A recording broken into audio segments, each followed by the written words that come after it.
Hello to everyone, welcome to KCA Kukreja commerce academy. कैसे हैं आप सभी? सो गाइस, यहाँ पे हम लोग आप लोगों के साथ में एचपीएससी असिस्टेंट प्रोफेसर के जो पीवाईक्यूज हैं 2019 के, उसको यहाँ पे कवर कर रहे हैं।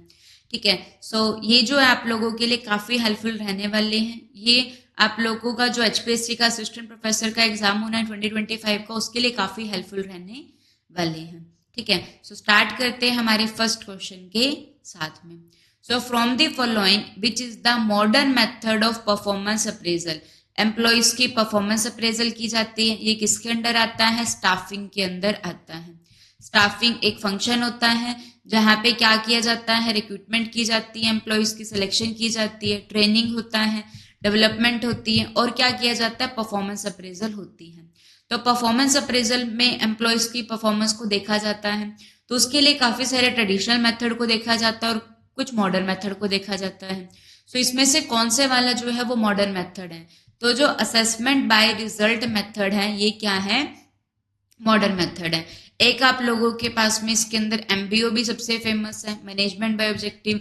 एक 360 डिग्री परफॉर्मेंस मेथड अप्रेजल का होता है, ये भी मॉडर्न मेथड होता है। Graphic method, checklist method, grading method, ranking method, ये सभी क्या होते हैं? ट्रेडिशनल मेथड रहते हैं। सो असेसमेंट बाय रिजल्ट क्या होता है? मॉडर्न मेथड होता है।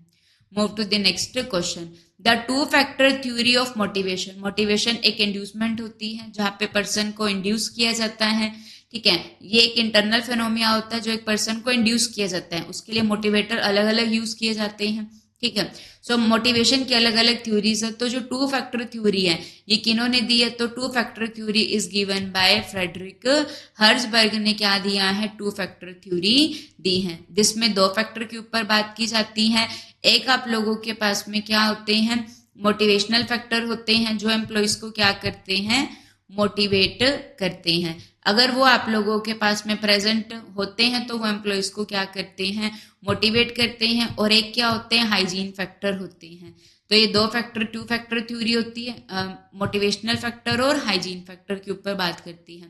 मोटिवेशनल फैक्टर अगर क्या होते हैं? प्रेजेंट होते हैं तो ये कैसा वर्क करते हैं? एज एन सेटिस्फायर के रूप में वर्क करते हैं। लेकिन अगर ये नहीं होते हैं तो इसका कोई भी इम्पैक्ट नहीं पड़ता है। और हाइजीन फैक्टर अगर ऑर्गेनाइजेशन में क्या होता है? प्रेजेंट होते हैं तो ये कोई इम्पैक्ट नहीं डालते, लेकिन अगर इनकी क्या होती है? एब्सेंस होती है तो ये कैसे काम करते हैं? एज एन डिससेटिस्फायर के जैसे वर्क करते हैं। ठीक है।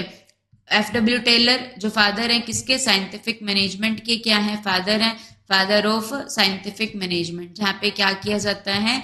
ट्रेडिशनल को डिस्कार्ड कर दिया जाता है और न्यू को अडॉप्ट करना, वो टेलर ने दिया है। रूम वेक्टर थ्योरी जो है ये क्या है? VIE थ्योरी है। बैलेंस, इंस्ट्रूमेंटेलिटी, एक्सपेक्टेंसी, तीनों को मल्टीप्लाई करके क्या आता है? मोटिवेशन आता है। ठीक है जी। तो टू फैक्टर थ्योरी किन्होंने दी है? हर्जबर्ग ने दी है। Move to the next question. Which one of the following is the off the job training method? तो देखिए, एम्प्लॉयज को ट्रेनिंग भी दी जाती है। ये भी किसका पार्ट होता है? स्टाफिंग का पार्ट होता है। एम्प्लॉयज को सेलेक्ट करना, रिक्रूट करना, ट्रेन करना, डेवलपमेंट करना। सो ट्रेनिंग जो होती है ये आप लोगों के पास में शॉर्ट पीरियड के लिए होती है, पहली बात तो ये याद रखिएगा। करंट परफॉर्मेंस को इम्प्रूव करने के लिए दी जाती है। ये आपके पास में क्या होती है? एक स्किल के लिए दी जाती है। ठीक है। स्पेसिफिक स्किल के लिए दी जाती है। ये आज की फ्यूचर को नहीं ध्यान में रखती, ये प्रेजेंट परफॉर्मेंस को क्या करती है? इम्प्रूव करती है। ठीक है। जैसे कि कोई अकाउंट्स का टीचर है तो वो केवल अकाउंट्स की ही ट्रेनिंग दी जा रही है तो वो ट्रेनिंग है। लेकिन एक अकाउंट्स के टीचर को बिजनेस की भी, इकोनॉमिक्स की भी ट्रेनिंग दी जा रही है ताकि वो ऑलराउंड फ्यूचर में वर्क कर सके, तो वो क्या होता है? डेवलपमेंट होता है। तो जो ट्रेनिंग का कंसेप्ट होता है वो नैरो होता है एज कंपेयर टू डेवलपमेंट। जो डेवलपमेंट होता है वो फ्यूचर के ऊपर फोकस करता है, उसका कंसेप्ट क्या होता है? ब्रॉड होता है। तो ट्रेनिंग दी जाती है, उसके लिए of the job training method होता है जहां पे क्या दी जाती है? जो ट्रेनिंग होती है वो वर्क प्लेस से बाहर रख के दी जाती है। और एक क्या होती है? ऑन द जॉब ट्रेनिंग होती है, जो क्या होती है? जॉब पे रहते हुए जो ट्रेनिंग दी जाती है वो क्या होती है? ऑन द जॉब ट्रेनिंग होती है। तो जो of the job training method होता है वो इसमें से क्या है? सो जो जॉब इंस्ट्रक्शन हो गया, मेंटोरिंग हो गया, सिंडिकेटिंग, जॉब रोटेशन। तो जॉब इंस्ट्रक्शन है जो जॉब पे रहते हुए इंस्ट्रक्ट की जा रही है, मेंटोरिंग साथ के साथ है। जॉब रोटेशन में क्या होता है, एक डिपार्टमेंट से एम्प्लॉय को दूसरे डिपार्टमेंट में भेज दिया जाता है। तो ये जो सिंडिकेटिंग है ये क्या हो जाएगा, of the job training method हो जाएगा। सो ये of the job training method है जहाँ पे ग्रुप बेस्ड एक्टिविटीज होती हैं, ठीक है, एंड सिमुलेशंस होती हैं outside the usual work environment. तो ये मेथड अलाउ करता है एम्प्लॉय को कि वो स्किल को गेन करते हैं, नॉलेज को गेन करते हैं एक स्ट्रक्चर सेटिंग के अंदर। ओके और ये और याद रख, एक सबसे इंपॉर्टेंट एक of the job training method होता है, वो क्या होता है, वेजिटेबल ट्रेनिंग मेथड रहता है। कौन सा वाला, वेजिटेबल ट्रेनिंग मेथड होता है जहाँ पे एक ऐसा सेटअप क्रिएट किया जाता है जो कैसे दिखाई देता है, एक्चुअल एनवायरनमेंट में जैसा दिखाई देता है लेकिन वो एक्चुअल में होता नहीं है। तो वेजिटेबल ट्रेनिंग जो होता है वो of the job training method होता है। Next question, arrange the element of 5 maturity level of people capability maturity. People की कैपेबिलिटीज को क्या करना है, पीपल कैपेबिलिटी को मेच्योर, पीपल की कैपेबिलिटी मेच्योरिटी, तो उसके मेच्योरिटी के 5 लेवल होते हैं, उनको अरेंज करना है। तो ये आप लोगों के पास में कौन कौन से होते हैं, initial level, defined level, manage level, optimizing level, और क्या रहता है हम लोगों के पास में प्रेडिक्टेबल लेवल होता है। तो ये मेरे को लग रहा है ये बिल्कुल सही ही लिखे हुए हैं। सबसे पहले क्या होता है, level 1 that is initial level होता है। सेकंड मैनेज लेवल होता है, पीपल की मैनेजमेंट की जाती है। थर्ड डिफाइंड होता है, कॉम्पिटेंसी को मैनेज किया जाता है। प्रेडिक्टेबल होता है जहाँ पे कैपेबिलिटी को मैनेज किया जाता है। और ऑप्टिमाइजिंग में चेंज मैनेजमेंट होती है। सो पहला क्या होता है, इनिशियल होता है, फिर क्या किया जाता है, मैनेज किया जाता है चीज़ों को, फिर चीज़ों को डिफाइन किया जाता है, कॉम्पिटेंसी को मैनेज किया जाता है, प्रेडिक्टेबिलिटी होती है, कैपेबिलिटी को डेवलप किया जाता है, और क्या होता है, ऑप्टिमाइजिंग होता है। सो 1 2 3 4 5 करेक्ट है, initial level, defined level, manage level, optimizing level and predictable level रहता है। सॉरी एक मिनट, तो सबसे पहले क्या होता है, इनिशियल लेवल होता है, उसके बाद में क्या होगा, मैनेज लेवल होता है। इनिशियल लेवल है फिर मैनेज लेवल है। सबसे पहला क्या हो जाएगा, इनिशियल लेवल, ये क्यों क्या हो गया इसको,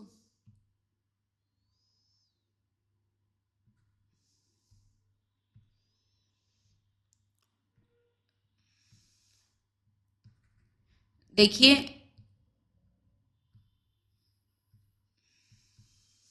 पेन चलना क्यों बंद हो गई। तो सबसे पहले क्या होता है, इनिशियल लेवल होगा, उसके बाद में आप लोगों के पास में क्या रहता है, सॉरी इनिशियल लेवल होता है, उसके बाद में क्या होता है, मैनेज लेवल होता है। ए इसका सही आंसर नहीं है, एक्चुअली मेरा पेन पता नहीं क्यों नहीं वर्क कर रहा है यार, पता नहीं क्या हो गया इसको। सो इनिशियल लेवल होता है, इनिशियल लेवल के बाद में क्या होता है, हमारे पास में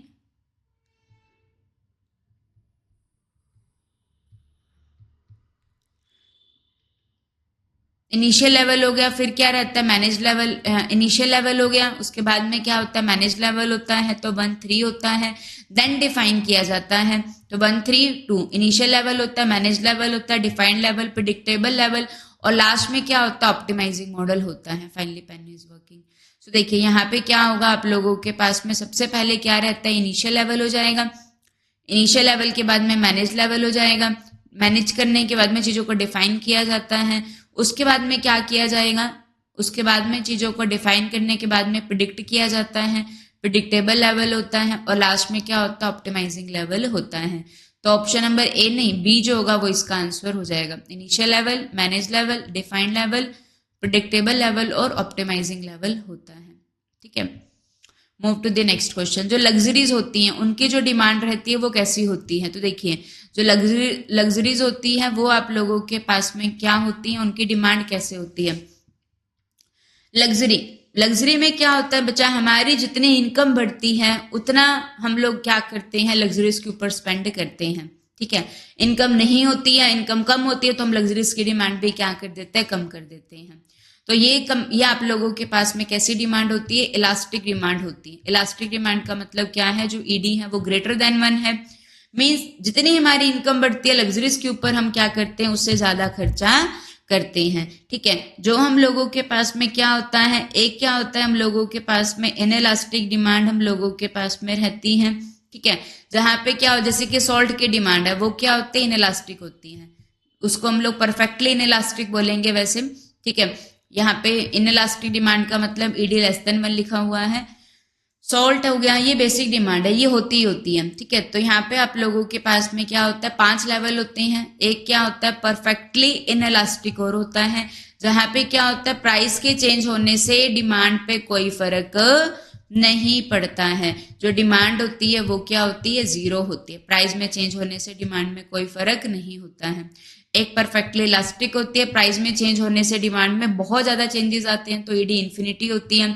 जहां पे इन्फिनिटी होती है वो क्या होती है, parallel to O X axis होती है। जहां पे ईडी जीरो होती है वो क्या होती है, parallel to O Y axis होती है, ठीक है। ईडी ग्रेटर देन 1 होती है, वो आप लोगों के पास में फ्लैटर डिमांड कर्व होती है। एक ईडी लेस देन 1 होती है, स्टिपर होता है। डिमांड में जितना चेंज आया प्राइस में भी उतना ही चेंज आता है, वो यूनिट इलास्टिक डिमांड होती है। लग्जरीज की डिमांड इलास्टिक होती है, प्राइस में चेंज होने से डिमांड में ज्यादा चेंज आते हैं, ठीक है। Luxuries item on which demand increase more than the proportionately as income increase, जितनी इनकम इंक्रीज हुई है हम उससे ज्यादा क्या करते हैं, लग्जरीज की डिमांड करते हैं। इनकम कम होती है तो लग्जरीज की डिमांड ज्यादा कम हो जाती है, ठीक है। Move to the next question, the relation between average revenue, marginal revenue and elasticity of demand will be. Average revenue क्या होता है, पर यूनिट रेवेन्यू होता है, ये क्या होता है, टी आर बाई क्यू होता है। टोटल रेवेन्यू क्या होता है, प्राइस इंटू क्यू बाय में क्यू। तो जो ए आर होता है वो किसके बराबर होता है, प्राइस के ही बराबर होता है। एवरेज रेवेन्यू क्या होता है, प्राइस पर यूनिट होता है। मार्जिनल रेवेन्यू क्या होता है, change in total revenue due to change in 1 unit of output. अगर एक यूनिट को ज्यादा या कम बेचा जाता है तो उससे टोटल रेवेन्यू पे क्या इफेक्ट पड़ता है, वो क्या होता है, मार्जिनल रेवेन्यू होता है। या ये क्या होता है, T R N minus T R N minus 1 होता है। और इलास्टिसिटी ऑफ डिमांड, तो इसको कैसे एक्सप्रेस किया जाता है, तो यहाँ पे जो आप लोगों के पास में ये देखिए, तो जो एम आर होता है, एम आर का फॉर्मूला जो रहता है मार्जिनल रेवेन्यू, अब ये भी याद रखिएगा, ये आप लोगों के पास में ओ एक्स एक्सिस, ये ओ एक्स एक्सिस है, ये ओ वाई एक्सिस है, ठीक है। ये ओ एक्स एक्सिस है, ये ओ वाई एक्सिस है, ठीक है। यहाँ पे प्राइस है और यहाँ पे एम आर शो किया गया है। ये सॉरी, यहाँ पे आउटपुट को शो किया जाता है और यहाँ पे प्राइस को शो किया गया है। ये ऊपर वाली जो है ये क्या है, ए आर है, एवरेज रेवेन्यू है। और जो एवरेज रेवेन्यू के हाफ से कट होती है एवरेज रेवेन्यू, और जो ओवर एक्सिस है उसके बिल्कुल मिड से जाती है, वो क्या होती है, एम आर होती है। एम आर पॉजिटिव भी हो सकते हैं, it can be zero and it can be negative, but जो ए आर होती है वो कभी भी नेगेटिव नहीं होती है। सो यहाँ पे क्या है, जो एम आर है, मार्जिनल रेवेन्यू का जो फॉर्मूला है वो क्या है, पी को हम लोग ए आर भी लिख सकते हैं क्योंकि ये सेम ही होता है। एवरेज रेवेन्यू 1 बाय में 1 माइनस ई होता है। तो ये आप लोगों के पास में क्या बन जाएगा, इसको इस तरीके से भी लिखा जा सकता है, देखिए ए आर, ई को यहाँ पे नीचे लिख दो तो ई माइनस 1 ये भी होता है, तो ये क्या बन जाएगा, A R E minus 1 upon में ई होता है, A R E minus 1 upon में ई। तो ये बन जाएगा एम आर का फॉर्मूला। तो ये रिलेशन होता है एवरेज रेवेन्यू, मार्जिनल रेवेन्यू और इलास्टिसिटी ऑफ डिमांड का। M R marginal revenue is equal to average revenue into E minus 1 upon में ई, या फिर इसको ऐसे भी लिखा जा सकता है पी इंटू 1 माइनस 1 अपॉन में ई भी लिखा जा सकता है, ठीक है, कैसे भी लिख सकते हैं। अब याद क्या रखना है आप लोगों ने कि जो एम आर है वो जीरो भी हो सकता है, नेगेटिव भी हो सकता है, पॉजिटिव भी हो सकता है। तो अगर एम आर क्या होता है, पॉजिटिव होता है, तो जो ईडी रहती है वो क्या होती है, ग्रेटर देन 1 होती है। जब एम आर जीरो हो जाता है तो जो ईडी रहती है वो क्या हो जाती है, 1 हो जाती है, याद रखना ईडी 1 हो जाती है। जब एम आर नेगेटिव होता है तो वहां पे जो ईडी रहती है, इलास्टिसिटी ऑफ डिमांड रहती है, वो क्या होती है, लेस देन 1 होती है, ठीक है। M R is equal to P into 1 minus 1 upon में ई। एम आर पॉजिटिव तो ED greater than 1, M R zero तो ईडी 1, एम आर नेगेटिव तो ईडी लेस देन 1 रहता है, ठीक है। Move to the next question, marginal cost. Marginal cost is closely related to marginal cost. Marginal का meaning ही क्या होता है, change in total cost due to change in output. Total cost में क्या चेंज आता है, आउटपुट में चेंज होने से, यूनिट को कम या ज्यादा प्रोड्यूस करने से टोटल कॉस्ट में जो चेंज आया वो क्या होता है, मार्जिनल कॉस्ट होता है। तो आपको पता है टोटल कॉस्ट 2 कॉस्ट से मिलके बनती है, एक होती है फिक्स्ड कॉस्ट और एक क्या होती है, वेरिएबल कॉस्ट होती है। तो फिक्स्ड कॉस्ट क्या होती है, जो एक प्रोडक्शन लेवल पे फिक्स रहती है, और एक वेरिएबल कॉस्ट होती है जो क्या होती है प्रोडक्शन लेवल में चेंज होने के साथ में क्या होती है, चेंज होती है। तो जो मार्जिनल कॉस्ट है वो रिलेटेड होती है किससे, वेरिएबल कॉस्ट से। वेरिएबल कॉस्ट क्या होती है, it can be zero. Variable cost क्या होती है, जो प्रोडक्शन में चेंज होने के साथ में क्या होती है, चेंज होती है। तो चेंज मार्जिनल में ही होता है ना, वेरिएबल में ही होता है, फिक्स कॉस्ट में तो होता ही नहीं है। तो मार्जिनल कॉस्ट किससे रिलेट करती है, वेरिएबल कॉस्ट से रिलेट करती है। एक ये याद रखिएगा, जो वेरिएबल कॉस्ट की शेप रहती है ये क्या होती है, इनवर्स एस शेप होती है और ये जीरो से स्टार्ट हो सकती है। अपॉर्चुनिटी कॉस्ट क्या रहती है, the cost of second best alternative. जो हमारे पास में देखो हम लोग बेस्ट को चूज करते हैं तो उसको चूज करने के लिए हमें औरों को सेक्रीफाइस करना पड़ता है। तो जो सेकंड बेस्ट ऑल्टरनेटिव की कॉस्ट है, जो सेकंड बेस्ट ऑल्टरनेटिव की कॉस्ट जो फॉरगोन कॉस्ट है, ये क्या कहलाती है, अपॉर्चुनिटी कॉस्ट होती है। ठीक है, average variable cost per unit variable cost TVC by में क्यों, ठीक है, तो ये एवरेज वेरिएबल कॉस्ट निकल जाएगी। एवरेज वेरिएबल कॉस्ट की जो शेप होती है वो क्या होती है, यू शेप होती है। एबीसी की यू शेप होती है, ठीक है। मार्जिनल कॉस्ट की शेप यू शेप होती है और एसी की जो कॉस्ट होती है, एसी की कब होती है, ये भी यू शेप होती है। टोटल फिक्स कॉस्ट जो क्या रहती है, फिक्स रहती है, प्रोडक्शन में चेंज होने के साथ में चेंज नहीं होती है, ये टीएफसी होती है, पैरेलल टू ओएक्स एक्सिस रहती है। इन सबके याद रखिएगा। एक एएफसी होता है, एवरेज फिक्स कॉस्ट होता है, ठीक है, ये क्या रहता है, टीएफसी बाय में क्यू होता है। जो एवरेज फिक्स कॉस्ट रहता है इसकी शेप क्या होती है, रेक्टेंगुलर हाइपरपोला होती है। क्या होती है, रेक्टेंगुलर हाइपरपोला। पर यूनिट के साथ में ये क्या होती है, डिक्रीज होती रहती है।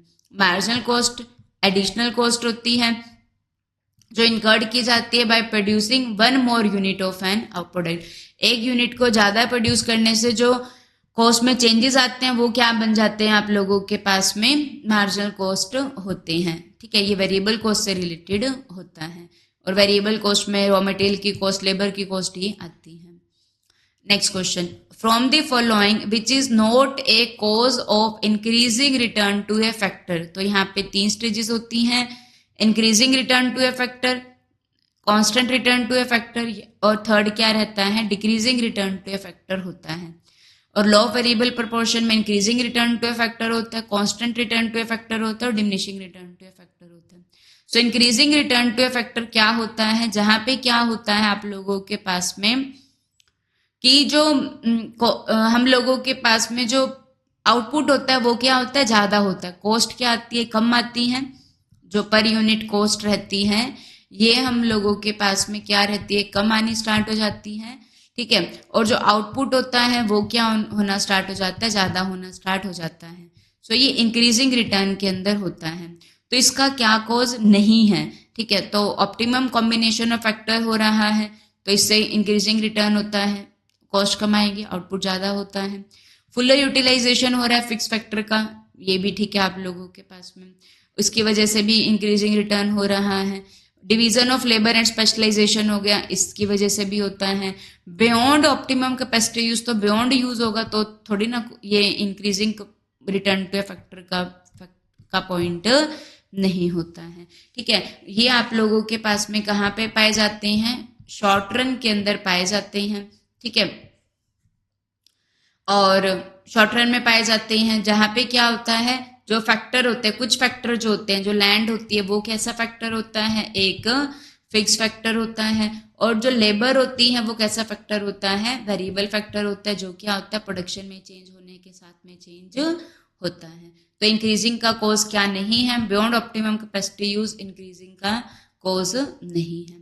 ठीक है, move to the next question, return on capital employed will be equal to. इसको हम लोग अपने नेक्स्ट वीडियो में क्या करेंगे, कवर करेंगे। तब तक आप इसका आंसर जो है वो अपने कमेंट बॉक्स में जरूर बताइएगा कि इसका आंसर क्या रहेगा। अगर आपको हमारे वीडियोस अच्छी लग रही हैं तो आप हमारे चैनल को सब्सक्राइब कीजिए, वीडियोस को लाइक कीजिए, अपने फ्रेंड्स के साथ में शेयर जरूर कीजिए। Thank you to everyone.